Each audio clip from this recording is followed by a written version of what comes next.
Well, just 5 days left in President Trump's term of office. 4 years has come to an end, and it is not a very good end. Yesterday, the House of Representatives voted to impeach the president. It's the second time that they've done this.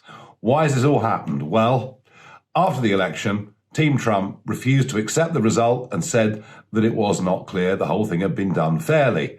Was it fair? Well, all I can say is 100 million Americans voted by post, voted early. And what this did, by fair means or foul, is it meant that in the big cities with the huge populations where turnouts historically are low, because of all these paper ballots, turnouts were very high. And of course, in those cities, they were massively in Biden's favor. You can look at all of the anomalies, and there are lots of them. But the point always was, and I said this all the way through, that actually proving something's gone wrong is a very difficult thing to do. And I never thought they'd be able to achieve it. I've seen it myself in this country, and I have to say, I think the French have got it right, that you should only have absentee voting in really exceptional circumstances. But those images of the 6th of January in Washington, D.C., of the mob storming into the Capitol, I'm afraid they're there and they last. And that was what was discussed last night in the House of Representatives, that something awful, dreadful had happened and that somehow Trump had incited them. Well, I think it may have been a mistake to get 500,000 people to assemble on that day in that febrile atmosphere. But the president didn't tell them to go and storm the Capitol, nothing of the kind. And these Democrats in the House, they're the same people, of course, that falsely went through an impeachment process against him a year ago. They're the same people that completely refused to accept the result of the 2016 election that Trump won and have spent 4 years doing their utmost to delegitimize him.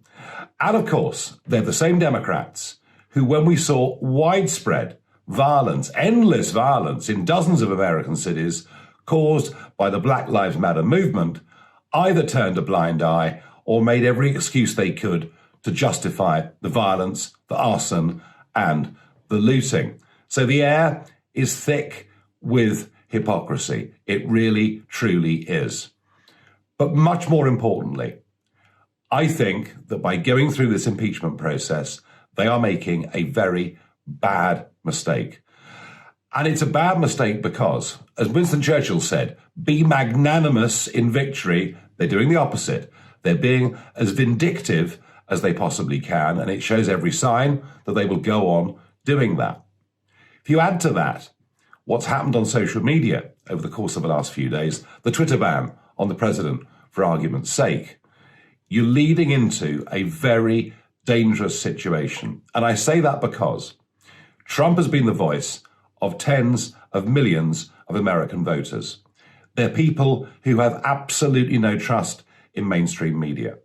They're people whose now distrust of social media is growing very quickly. They're people who see Washington, D.C. as being far removed from their lives, their thoughts, their hopes, their aspirations. In fact, they see Washington, D.C., they see the swamp as actually being their enemy. And Trump was their voice.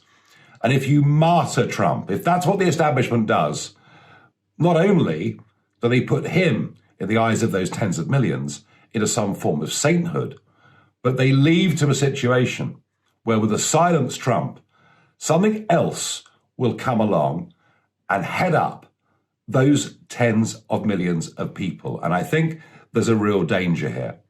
A real danger that somebody far worse in the Democrats' eyes than President Trump will come along as a big political figure. A real danger that you see an organized far-right political party in the USA as they split off from the Republicans.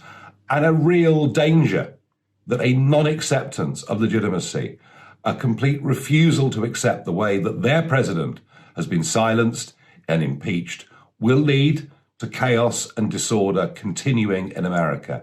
There is a real danger that this impeachment leads to greater division in a country that's already got these problems. And because of that, I genuinely believe that the Democrats are making an historic mistake and that this impeachment won't help. And sadly, the events of the 6th of January and what's happened since, it's designed, of course, that is seen and thought to be Trump's legacy. The truth is, it's a very different legacy. Now, I've been one of the few voices consistently here in the United Kingdom backing up the president and backing up his agenda. I was asked this morning on Talk Radio, did I regret supporting him and endorsing him during that 4-year period? And this is what I had to say. But do you regret endorsing him? Do I regret endorsing somebody who has done more in the Middle East to bring peace than anybody else in living memory? No. Do I regret backing somebody who was pro-Brexit, was anti the globalist agenda that we see from the European Union and other organizations? No. Do I regret backing somebody who actually has the courage and vision to understand what the Chinese Communist Party want to do to this world? No. Do I regret backing somebody who, through deregulation and other measures, helped tens of millions of small and medium-sized businesses, men and women, all across America to get on with their lives? No. Do I regret backing an American president who actually likes our country and the English-speaking world? No. Is his style, are his comments at times a bit rich for the blood? Well, of course they are. He is the outsider. He is the disruptor.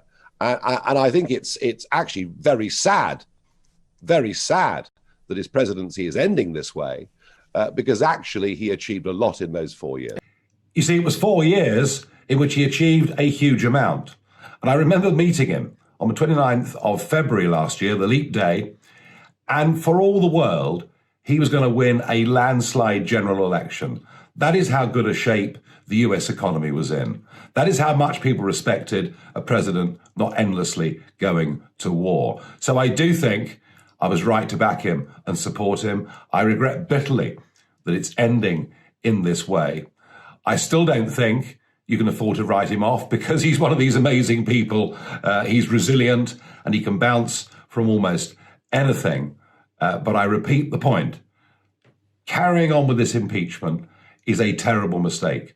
Martyring Trump is a dreadful mistake that will do America far more harm than it'll do it good.